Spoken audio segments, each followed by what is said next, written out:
This time around, Nocturne just cannot challenge, as it's going to be a Caitlyn Bard lane here for the Supers. So DNS hoping they can go toe-to-toe in this 2v2 matchup. Going to be about the support play, I think, more than anything else. As Sion, bit of an interesting choice here. Sion Kha'Zix. I'd be kind of into it. Because the Kha'Zix Orianna is something that's also being played almost every single time as well. It's a great ball carrier with the leap. Yeah. Well, let's see whether Oner does pull the trigger. He could still play Lee Sin if he really just feels like it. But with Oner, sometimes when his main picks are gone, I find it difficult to predict. And I guess I did anyways. I don't know. I mean, Lee Sin does basically the same thing when it comes to synergy with Orianna, as that's a Gwen. That's our first of the tournament, if I'm not mistaken. I don't think Keen played it yet. We did see her banned, but we haven't actually seen her picked, if memory serves. So that's an interesting one. Dudu has been pretty good. Getting ready to jump onto the Rift for game number 1, the DN Supers versus T1.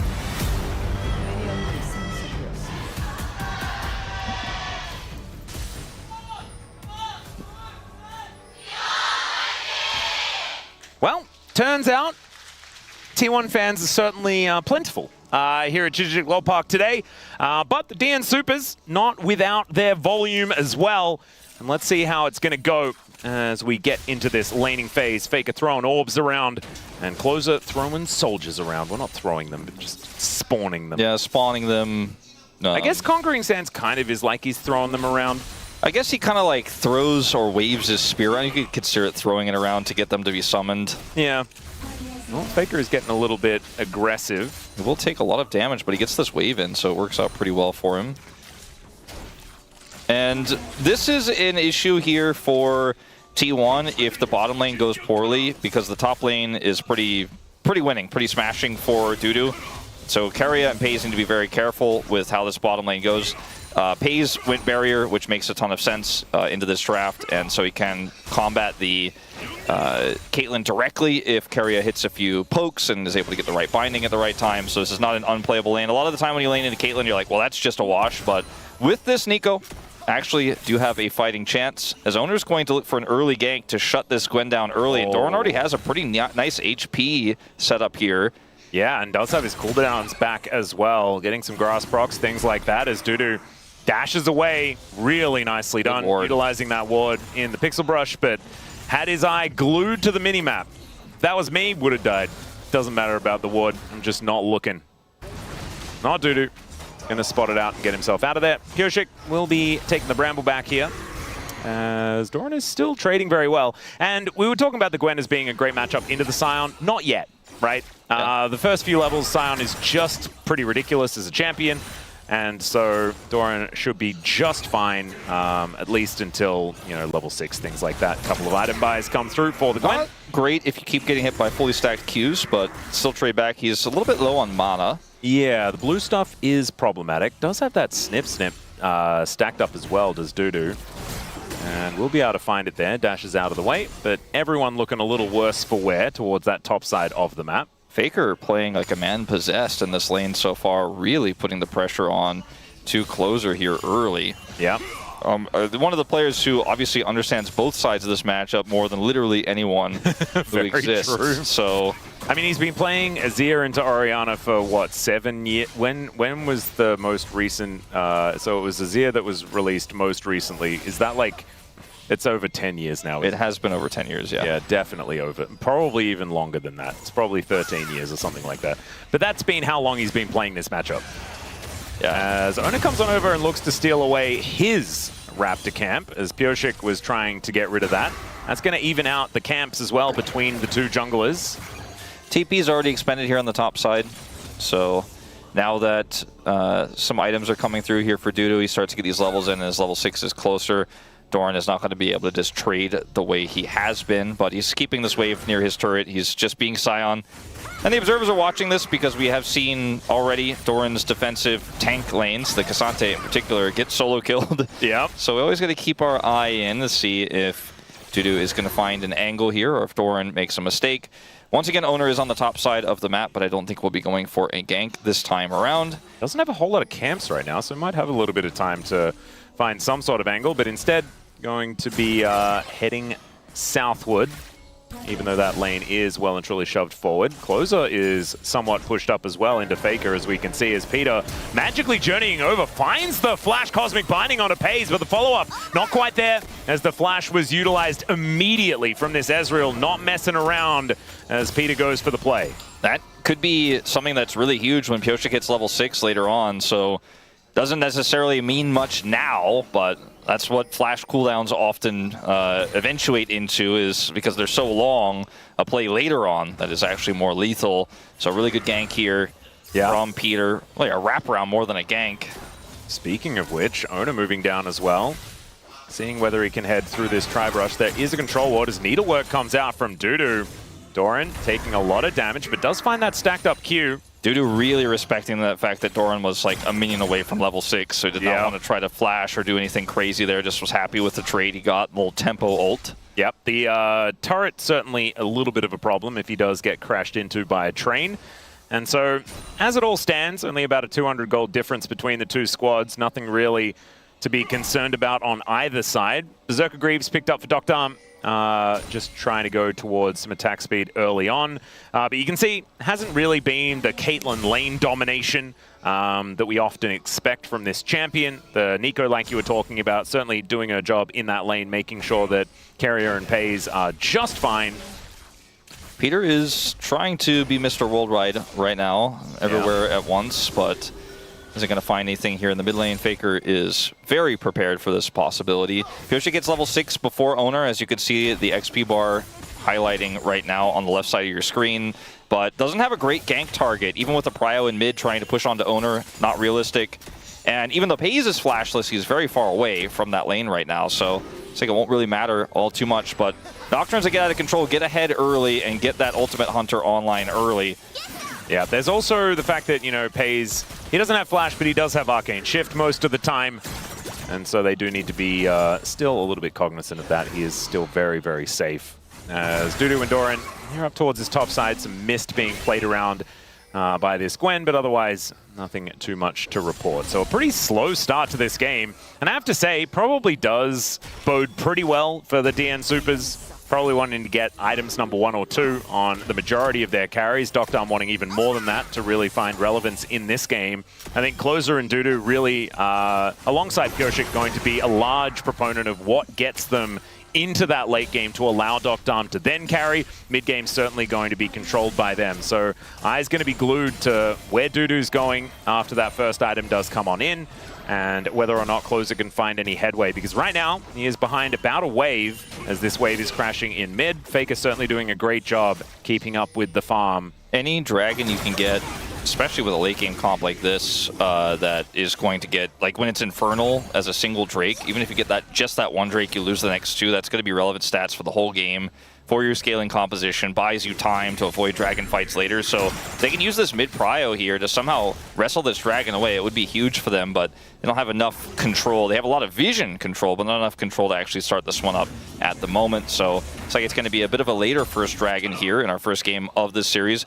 A very quiet and slow early game, which has not really been all too much the style here of Pyosik and DNS, but they just have not found any ins just yet. Yeah, and also it's not really the style of the LCK after what we had yesterday, which was just pure chaos from the beginning to the end of the day. Dumb fun. Yeah, certainly was that.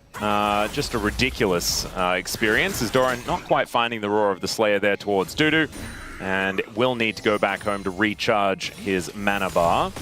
He's taken a little bit of damage from that ace in the hole, but I don't think he's too worried about being taken out or anything like that. That flash cooldown is getting to the point where it might be coming back again, as Peter is just... he is not paying rent at the moment. He's not living there. No, he's really just fully roaming, but this gives a lot of experience over to Duckdom to catch up here with Pays. And actually, I've been looking at it, he hasn't lost that much compared to Keria. Actually, still dead even. Yeah, Peter's slight lead is we are going to see this first dragon go over to T1, unfortunately, for DNS. And Peter's roams have been unsuccessful in terms of leading I imagine he's getting a lot of chimes, though. Yeah. So, I mean, that's a positive. You do like to get out onto the map as Pyosik taking a bit of damage from Faker. The train comes out as Pyosik is going to flash out of the way, still gets slowed, and the Q's charged up. Oh, dearie me. This guy is definitely dead, and it's Faker that locks down that kill. First blood over to the Orianna. Disaster here for the DN Supers as Faker getting a lead. That's a problem. And they almost looked like they wanted to give it to Pays because he was true-shotting from so far away. The timing didn't work out. Still, either Faker or Pays getting that kill is massive. And Pyosik just kind of got owned. Yeah, losing this entire top side of his jungle as well is a massive deal because he was power farming. And this is right after they lost the Dragon. You know, they gave Dragon and their cross map was to lose the jungler. Yeah. So it doesn't really bode well for how this early mid-game is going to go for this composition. But big win there from Doran, who was able to get that charged Q over the wall, even though Pyosik was able to flash it. And that means also Nocturne is down a summoner. As Keria taking a little bit of damage here, but it's just the plate that the DN Supers were looking for. They will be able to at least claim that. But a 700 gold lead here for T1 as that first blood allowed Faker to have that entirety of the lead to himself. Dom is, you know, he's generating some money down here. You can see he's really the only strong gold lead for DNS because he was able to pick up that plate, the second one of this turret here. Small lead for Dudu as well, who picked up one plate with the crystalline overgrowth that was picked up from him earlier. Yep. As Pyosik here pushing super deep, Faker calls him out on it, and then he's just unfortunately unable to get away. You know, like Faker sitting on ult here, Pyosik is like, this is rough. Ult comes through here from Doran, and Pyosik can either get ulted by Faker there by going down or flash the wall and try to avoid Doran, but you know, Doran gets the Q over the wall, Faker's still there. He does not even have to use his ultimate in order to take him down. As Dudu now with some needlework, Doran just looking to try and get out of here. Doesn't have the ulti up and available, and does have to flash. Is now Pyosik in trouble. The smite is eaten by a spell shield, but he's still very, very dead as Faker once again going to take down Pyosik, and Dudu just running away from the entirety of the situation. 0-2 for Pyosik. We were talking about it before. Expectations. Yeah. So far, not necessarily working out as Dudu going aggressive, gets the flash over the top as Doran looks to move towards Oner, but he goes down. They now look to try and trade it. They will be able to do that, but a 1-for-1 is not what they were looking for. Great read by Dudu. He's like, I'm doomed no matter what. I might as well try to go for this outplay and trade a kill back. And he is successful there. Does have to expend his flash, but well worth it in that situation. Still, it's not great here for DNS right now in this early game as we start to approach the mid-game, but at least he gets something back and maintains that gold lead. Yep. I think a little bit worried for what the DN Supers are going to be able to do off the back of this first item spike out for Faker. This is so, you know, for Pyosik here, he wants to help Dudu get a kill, but there's no mid-prio. Faker is all the way up in his river, and so he's like trying to set something up top lane and then just finds himself dead. And Dudu is able to turn this around with a flash over this charged Q. He didn't even ult, like just try and get towards his top laner or something like that. Could have just ulted towards Doran perhaps, but didn't pull the trigger. Wonder whether he was afraid of, you know, being, I don't know. I feel like it have shockwave, so like would have been away. Yeah, I don't know. But I kind of agree with you. Maybe. I think he was in range, you know, even with his level 1 ultimate. It is level 1, so maybe it was just a little bit too short. That might have been the way. Still, in my head, Nocturne's ultimate is always way further than it is actually. Yeah, no, exactly. All right, once again, pressing the R button here is Dudu. Doesn't quite have his first item complete, but he's already having a great time here. Level 11, and is able to make use of that level 2 ultimate. Pyosik moving over towards Oner here as control ward vision for T1. And it was Pyosik with a decent CS lead, getting more camps as Paranoia finally comes out. Pop Blossom is going to put him up into the sky though as he's kicked back, and Oner does manage to follow. Dom now here as the Tempered Fate comes on down, but it's just not going to really do enough as Dom is in a whole lot of trouble. As T1 are circling like sharks right now. The wave not quite here just yet, as Dom looks to just try and chase Oner out of here. Peacemaker comes on through and he knows that he's dead. And he's finished off by a sonic wave of all things. Yeah, well, at least Is it a good thing that the Lee Sin got the kill and not the Ezreal? I don't know, actually. In this case, probably not, because it is Oner, and he already has a pickaxe in his inventory. Yeah, it's just pick your poison, really. It's just not good on either side. What are you going to do here? I mean, this situation is Oner has full control, and we found out here that Pioshik's R button isn't broken, but he's just instantly kicked back. He used his spell shield to try to block the Pop Blossom, got hit by it anyways. And so just really not much he can do in this situation, has to just leave. Duckdown tries to barrier the Q, avoids it anyways, and then chases Oner down because he knows he's dead no matter what. Keeps the wave away, but just dies to the Sonic wave. Yeah, he was busy netting towards Oner as well as he dies to that one, and the minions, of course. But the DN Supers now staring down the barrel of a 5-1 lead as far as kills for T1. 2.8k as far as a gold lead. And with Oner on his Lee Sin, I mean, there are Lee Sins and then there's Oner's Lee Sin, right? He's very, very good at carrying these advantages towards the later stages of the game.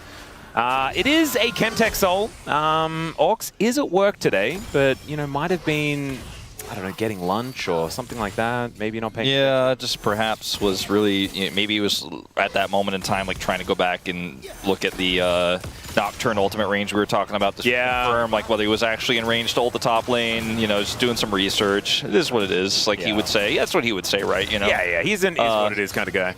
So, Duckdown wanted to try to help Collapse here to maybe try to fight for Prio over this Herald, but it is just not going to happen. I think DNS are in this really unfortunate spot where at least it's Chemtech Soul, but they're down 2 dragons, they're down 3,000 gold, and the scaling argument just really doesn't feel like it's going to hold water in this game anymore.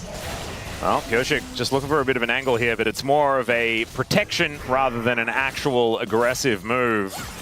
Dudu at least knows that he doesn't have any attention here towards the bottom side, but Doran has been holding his own just fine in this lane.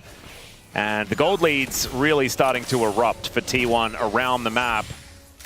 And this is just, it's feeling like another day in the office. Yeah, T1. This game just doesn't have any tempo vibes for DNS, right? Nope. Like you just don't feel like there's any chance, there's any magic that's going to happen tonight, sadly, as maybe it happens here. Yep, there's the paranoia to come on through. Pioshik already down to half health, though, as we can see. That is a decent Cosmic Binding, as the Tempered Fate is weird, to say the least. Now the ulti comes through from Doran. There's some miss down, so the Gwen is indeed immune. And Dudu will be okay, but for a bit of an angle here. Does find some needlework now as Doran could be in trouble. Snip comes on through, and does he have another charge? The answer is he doesn't need one. He's going to flash forward, picks up the solo bolo, and I don't know whether it's going to be enough to actually turn this game around, but it's a good look for Dudu. I mean, if they're occupied on this Herald, maybe he can get a turret here, possibly first turret of the game. I think you probably just risk it. He has TP. He knows where the Ezreal is in mid, and they have eyes on Faker, so he gets the turret off of this kill, so that's a big swing of gold, and he's the only one who has a gold lead in this game anymore. And he's the most important one to have one. Yeah. Well, we were talking about the 4-1 win condition. Well, he does definitely need to be strong as Shockwave comes down towards Closer, taking a lot of damage now. Good avoidance as the ulti removes Oner from the equation, but Faker is still so incredibly low and just walks on out. Okay, never you mind. Used the last of his mana to speed himself up, and Dudu now just going to transition here towards the top side of the map. Yeah, they'll just trade solo laners here. Closer will go to the bottom lane since he has TP. I thought for sure Closer was just going to greed for the flash to try to catch Faker there in the bush, knowing Faker didn't have flash, but he does not commit. It was actually a really cute play. So he goes in with the charge Q because he knows he can get his Q off first before Doran will reactivate. Gets the ult off here. Doesn't have his ult anymore, but has his Q, just enough mana to use it, and then runs away. Yep, beautifully done.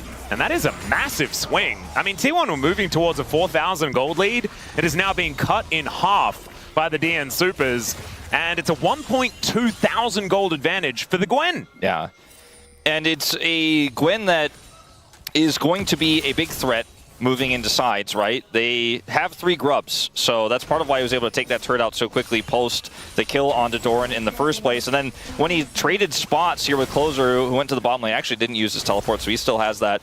He went straight for that crystalline overgrowth, and now he's putting work into this top turret. So he might actually have 2 turrets to his name here before you know it.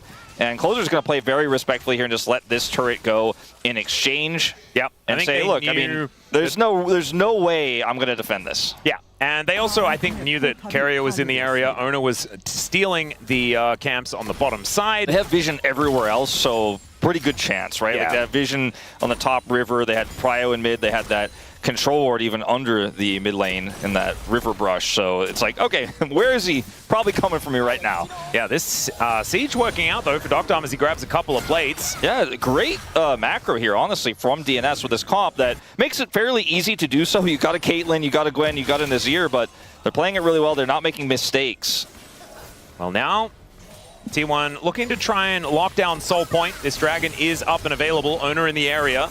Does have the Herald as well. If there is actually going to be a fight for this, they can use that to do some tricky things as Peter in a little bit of an awkward spot, but is able to move his way out. True Shot Barrage going to soften him up once again. My issue with DNS playing for this is they don't have closer in the side lane with TP. He's actually just straight up here, so there's no side lane pressure while they try to slow this down. See if they can secure the smite. I mean, that would make it worth it. Yeah, let's see whether Oner comes over and looks for this. He is certainly going to do so as Pyosik can use the ulti to reposition, but the pop blossom onto 3. Pyosik gets into the backline, but Keria has already created so much of a problem. He does go down as they now look for the angle. A double kill for Closer just before he goes down as Peter just barely staying alive. Pays in a lot of trouble, but Doctom as well contending with Doran as Dudu looking to cut him up. It's a double kill for the Lee Sin, and they manage to take the Drake, and Oner is able to take down he can the stop the Caitlyn retreat as well. It's, oh my goodness. Does smite down Shelly as Pyosik looks to try and get out of there, but there's a resonating strike. It's a Quadra, and Oner's looking for a potential Penta angle. He does find the Q onto Dudu, and he is of course going to follow it, but I don't think they're going to be able to take down the Gwen right now. When I said if we had PUG, Oner would get it if T1 win this game, I didn't quite mean it was going to work out exactly like this, but that Sonic Wave landing on the Doctom changed the whole equation of the latter part of that fight, because if Doctom is actually able to survive there, I think T1 just have to tuck tail and run. As this engage here from Keria is great, but the follow-up isn't, right? Like, they put all the damage onto Peter, who survives, by the way, and gets over the wall. Pyosik's on this flank angle while Dudu is doing massive damage and Faker is out of the fight. And from this moment on, yes, Peter is super low. Doran is going to be able to catch him here, but Doctom is the main character, right? Like, he and Dudu are the ones who are going to be able to cut down the Scions. The fact that Oner finds this angle here and hits Doctom is the real game changer. And then, because he has Herald here, he can stop Pyosik's retreat. Pyosik smites down the Herald, and yet still gets caught here. There's just too much for Oner to use for mobility. I swear, Pei's Arcane shifted and almost went straight into a trap. If that actually had have happened, if he wasn't that pixel further away, that whole fight could have been different. As Shockwave connects onto Closer, but he is focused on taking down this turret. They should be able to do so. That gold lead moving back towards 3K as Tempered Fate comes in. It catches Pyosik, but not Keria, as the fear is still going to connect. Needlework comes on down. That's Ace in the hole to lock up the kill for Doctom. But now Oner is making his way in, finds a resonating strike. Dudu, he's able to immune that ultimate coming out from the Ezreal, but Pyosik not a lot of options. The train is going to pass the station here as Dudu is deceptively tanky with his Riftmaker, but still, Oner is such a beast. Doran likely to fall down, however, survives somehow as Dudu goes into the mist and is able to keep himself up. Closer has a fair bit of damage, but now without the Gwen, this could be problematic. Q connects, the Emperor's Divide doesn't do enough, and it's Pei's that locks down the kill on the Azir. Some of these fights have just felt too close for comfort for T1, and yet they still pull it off thanks to Oner's incredible Lee Sin. But man, I look at how DNS have played this mid game. They had a great macro read with the top and outer and top and the outer and bottom lane right here, finally getting the last hit points of it as they look for this play. But they're playing through this Nocturne and the side lane pressure incredibly well, and they're turning it into team fight situations where it looks like, okay, maybe they can turn this into something big. But Faker still has this turret to operate through, and then Oner shows up, right? And that's the big game changer. Dudu has a really nice mist here to get out, but now you're fighting against this incredibly safe Ezreal. Doran's on the flank. It took too long for the objective to go down. Closer does finally get the turret, but it's at such a hefty cost here. And now everybody's here, and Oner is just going to have his way with them. Going back in here for Dudu, a little bit greedy, a little bit of a... I tell you what, it would have been really cool if Closer had ult before this moment. Yeah. I was wondering why he wasn't using it. It was coming off cooldown as we were reaching this point. I suppose maybe that's why Dudu went back in, because he was just trying to buy a few extra seconds. because he wasn't going to be able to do anything there alone. And it felt like on first watch that he kind of just left Closer out to dry, but they were definitely trying to set something up there.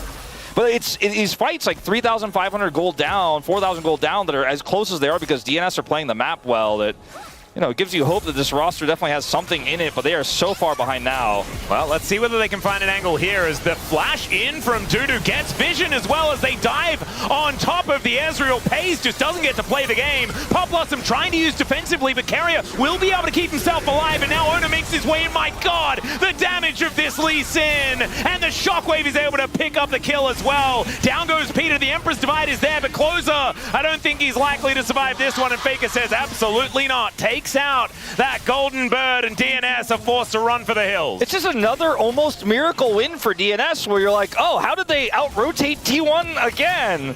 And then ultimately, they didn't, right? No. Tempered Fate does not actually really get them a whole lot there in the fight. You know, it actually kind of buys T1 time for Oner to get over there and save the day again, as he is just putting out fires left and right, and all of these scrappy skirmishes. As Pays here, just unaware that Dudu's on this wraparound angle, and Dudu does so much damage. The Nocturne ultimate can follow him so far away, and then Keria is also isolated. From this moment, you're like, wow, T1 might lose this game, right? And then Oner's like, wolf. You goes silly in, Billy. takes up Pioshik. This Tempered Fate doesn't really do them a big favor as... Okay, Dudu teleporting in, does get into the mist in time as Doran is just getting cut apart. They will be able to take out the Scion. The question is, do T1 have anything else? True Shot Barrage is decent amount of damage as Doran is still trying to get work done. Dudu in a lot of trouble, and Pays will be able to take him out. There's the kickback onto Pioshik. The follow-up not quite there though, as he does flash his way out. But the biggest threat is down on the side of the DN Supers. Yeah, I mean, they have Emperor's Divide here for Closer. It's so difficult to actually get in the setup range to use it. Paranoia also available here for Pioshik, but they don't have vision. So they have to kind of slowly leapfrog their way towards this dragon, but I think it's just going to be too late. Oh, Closer takes a huge chunk. Oh, Pioshik. They don't have another Scryers. Yeah. So, well, a little bit of a shame. It's just, how many times in a row is it now? Like 4, where you watch the Supers and you go, this is a great play. Actually, there's kind of a bit of an angle here as Doran, unfortunately, does not catch Dudu with his charge Q, so doesn't have his Q. He eats a ton of damage. They're kiting back into the choke point here. And then Pays is able to weave in so much damage. His ultimate comes through. And Oner also, he hasn't shown up just yet, right? Look at this shockwave. Dudu gets finished off by Pays here with a really sick shift there up to make sure he can land that angle. And then the DNS Supers the DN Supers don't have any angle after that. And if that was Docdom that was tagged, like, Pioshik and Docdom was sharing pixels. And that Sonic Wave connected. He flashes out of the way, doesn't get knocked up by the kick. That could have been so much worse. And it already went terribly for the DN Supers. As now T1 move over to take down this inner turret. And they should be able to do so pretty comfortably. Gold lead moving towards 7K. They have the Chemtech Soul. As Magical Journey brings Dudu in. They're looking for Pays once again. As he does get himself out. There's the Tempered Fate. Pop Blossom is going to connect. As Dudu moving all the way up. And now Closer looks for the Emperor's Divide. They find it. And they grab the kill onto Faker. Keria goes down as well, but it's Oner that is the true carry here. Kickback once again, but the Q doesn't land. It's Peter looks to get on top of Pays, and Dudu is going to assassinate him. Now it's Oner and Doran against the world, and the DN Supers, once again, they find a team fight, and this one it looks even better. Yeah, this time they actually kind of win it. They actually, in fact, do win it. You know, Oner was still alive, so I kind of had to, I was like, walk a tightrope on my words on this one, because when he's alive, he has turned quite a few of those, but there's just no damage anymore after Faker and Pays are dead. So watch this again. Pays has been pretty greedy with his positioning. He's given DNS so many ins here. The Tempered Fate allows them to try to make an outplay here. Keria is buying space, and now Pays is safe, right? But Closer gets over the wall, gets Faker, as Doran is dying in live, or nearly dying. Yeah, someone was dying as they look for the angle, the flank opportunity, but the kickback comes through to disengage. Peter is tagged by the Sonic Wave. Resonating Strike comes on through as now Dudu is fighting against Oner, and Oner likes those odds. Able to take the double kill as he takes matters into his own hands. A triple for the Lee Sin. This guy is just a little bit too fed. 11-0-6. You were talking about the POG angle. I think this is guaranteed POM, and he can feed the entirety of game 2. There is one player on Summoner's Rift who has no deaths, who has 17 out of 20 KP. who was on 3.5 items, and it is the jungler. Yeah, I actually think maybe we could petition DNS, like, we don't need to play game 2. Let's just give POM to Oner and move on. But instead, we want as much League of Legends as possible. But what an incredible performance from this guy. Is Doran going to be able to soften up these Nexus turrets straight into the queue? Beautiful shockwave from Faker as the Pop Blossom going to pick them up, put them down. And the DN Supers will be laid to rest as T1 off the back of their jungler are going to dominate in this later stage of the game. One team fight looked like hope. But Oner said, no, not today, my friends. His Lee Sin just as incredible as always. I was impressed by 6 players